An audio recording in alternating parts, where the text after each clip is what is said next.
How many times have you or someone else gone to your boss and said, we should improve on this, only to be hit with, no, we've always done it that way?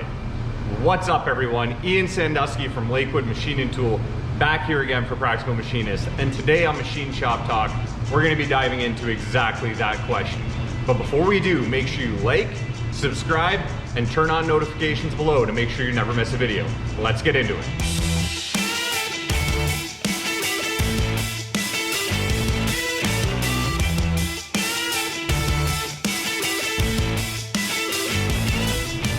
Okay everyone, so today on Machine Shop Talk, we are going to be actually going over to our Facebook page. For those of you who don't know, we have a Facebook page that you can follow, Practical Machinist. We put up a meme that, was supposed to just kind of be a funny little thing. It's, I believe, someone looking at a brick wall saying, when you try to explain something to your boss, this is how it feels. It was supposed to just kind of be a funny little thing, it's just a meme, and it got a huge response. And I think the reason it got such a huge response is because it can feel so incredibly relatable these days. It's one of those things that you put up, oh, this will be funny. Oh, wow, that actually hit a nerve. And you know what? There was a lot of feedback on that. It was great. Some of it was very painful to read, to see some of the scenarios that people are finding themselves in. Painful in that, it sucks sometimes to think that people are in an environment where they're not feeling heard or they're not feeling like their ideas are being treated seriously. But it's very important to share this kind of stuff, guys, because this is how we get the industry to move forward. So anyways, one comment that really stood out to me on that was a guy who said, I have moved on from a 20-year machining career and now I'm doing home renovations, and I'm so much happier because I'm not surrounded by such miserable people. And that hit me in the chest. For those of you guys who know, we've obviously done lots of Machine Shop Talk videos now, and one of the things we've talked about a lot is improving working conditions on, trying to make work environments better for everyone. So to hear someone that literally left the trade because of how miserable everybody at his shop was, that kind of struck a chord with me. We're at a point now where, we're always talking about how do we get new people to join the trade? How do we help train people faster?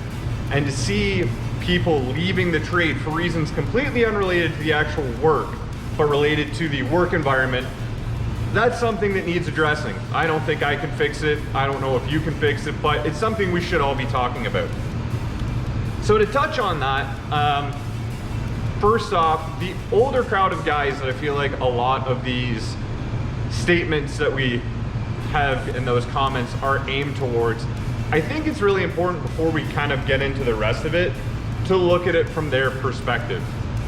Some of these people who have been in the trade for 20, 30 years have seen a lot more than I think we give them credit for. This industry has seen some massive changes over the last couple of decades, with innovation in automation, with CNC, with CAD/CAM programming. You got to remember that back in the day, a lot of these people who came up through this, they may have literally done 20 years of pure manual machining before these advances even came around. And when you kind of look at how much things have changed, it's easy to say, oh, do you know what? These people just haven't kept up to date with the tech. These people haven't kept on top of their training, making sure they're doing everything they can. On one hand, that may be true. On the other hand, you really need to remember that for someone who may have been in this trade for 30 years, they may have been in this trade before computers were commonplace, let alone super high tech, CAD/CAM systems, or, programming robots to do jobs. So we need to at least acknowledge the fact that more goes into it besides being a, salty old guy. The other thing that I think is important to touch on in relation to this is that some of these people who have been in the trade for a long time, we all say, oh, look how great automation is now. Some of these people have seen the trade, the shops they've worked at, go from 100 guys to 30 guys. Or they've seen, a pool of guys that they came up with, if there were 100 people working in that field, go down to 20 people, because automation has allowed so many companies to do so much more with less. So, you know, not to get philosophical about it, but I definitely think there is some fear and hesitation with innovation that is a bit of a learned response because, you know, maybe they got on board and they got involved with automation. And as a result, they saw half the people they work with no longer can work in the trade because the work's not there. I definitely don't want to make excuses for poor behavior. I don't want to make excuses for toxic behavior or people being really resistant to change, but I do feel like it's important to at least acknowledge that that may be a factor. In any case, guys, to go back to the main crux of this, the mentality of sticking to what's working, you know, to go back to where this started, you know, talking to your boss is like talking to a brick wall because you try to suggest a change and they say, we've always done it this way. I think that, and like a lot of you guys think, this is a very dangerous mentality to have for a few reasons. Firstly, it's dangerous because shops get complacent. It's very easy to always fall back on, this is working, this is how we do it, we've done this program this way for 10 years, why are we gonna start changing it?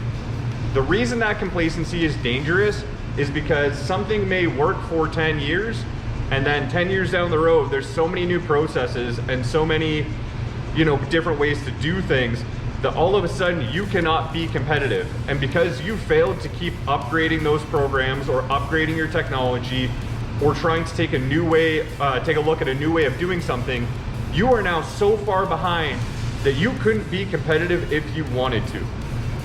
This is a real thing. You know, let's say a guy suggests we want to make this change to a program, blah, blah, blah. It's gonna improve that program by 1%. Someone who's in charge, like a boss or a supervisor, may look at that and say, that's gonna take 2 hours to save 1%. We're not doing that because 1% is not a meaningful improvement. Well, you do that 5 times, you improve by 1% 5 times, all of a sudden you get 5% cost savings on that part. 5% on a huge run of parts can mean days less of running a machine. It can mean, you know, depending on the size of the job, it can mean tens of thousands of dollars in cost savings or increased profit that shop owner or boss can now pass on to their guys, assuming they're treating them well. These little incremental changes that a lot of people may feel resistant towards are just that. They're small and incremental. Taken alone, they are small, but they really add up. So not getting complacent and being willing to make those little changes is the first point. The second danger, really, as this meme kind of displayed, is the mindset that this fosters. I get it, for the really experienced people in the trade, it can feel very annoying when the new hotshot out of trade school comes in and says, no, do you know what, you guys are running it this way? In trade school, they taught us to do this. We need to change these parts to go this way. It can feel super annoying because you know, as someone who's been in the trade for a long time, listen, in theory, that works very well. In reality, we're gonna have to invest $100,000 in tooling for that. It's just not worth it, and so on and so forth. That said, if you just go to that new apprentice who says, hey, we should make this change, and you say, nah, this works, all that's gonna do is teach them that their ideas are not worthwhile, that their suggestions are not worthwhile. So what happens? Those people now, you know, come up in their career in the trade and say, no one cares about my ideas, so why am I gonna bother? And then 10 years down the road, the supervisor, shop owner, boss goes and looks at their shop and say, I don't know why everybody here is so lazy. I don't know why everything takes so long. I don't know why people are so unmotivated. And the reason is, you made them that way. You told them that their ideas aren't worthwhile. I think what it comes down to, guys, is that you don't need to necessarily implement every suggestion everybody has. You know what? Every idea is not a good one, plain and simple. That said, if you are not willing to have the conversation, hear the idea, hear the suggestion, and at least offer an explanation, all you're doing is teaching people their ideas are not worth it, and you are stifling innovation. And then these are the people who are going to be on the forum post saying, my bosses don't listen, I'm looking to change to be an electrician because I'm sick of this trade. like I said, you don't need to take the suggestion, but you at least need to explain why that idea doesn't work. Or you need to say, hey, do you know what? Let's try it. Let's A/B test it. Let's have this machine run it the way it runs, the way we've always done it. Let's do it the different way in this machine. Then you can literally say, all right, that actually took 10 seconds longer, so we're gonna stick with the way we have it going. But then at least you've tried it. In any case, guys, as with a lot of things in life, I think it's a lot easier to train people right the first time, and that can include mindset as well, rather than teaching someone for years that their ideas aren't worthwhile, that it's not worth listening to them, and then trying to counteract that later. So let's try to keep that going. In the comments below, I'd like to hear some of your best ideas that you've had for your shop that people have not listened to, because I think there are a ton of them out there that are fantastic that maybe the people at your shop just haven't listened to you. Share them in the comments below. You know, maybe other people have tried them and can tell you why it's not a good idea, or maybe they can say, hey, do you know what? We actually did that and it was great. And then you can go back to your shop owner or your supervisor and say, hey, listen, you know that thing I talked to you about? We should actually try it because user 123 here said it worked really well. Okay? As always, make sure you like, subscribe, and turn on notifications below to make sure you never miss a video. Thank you very much for watching. You take care.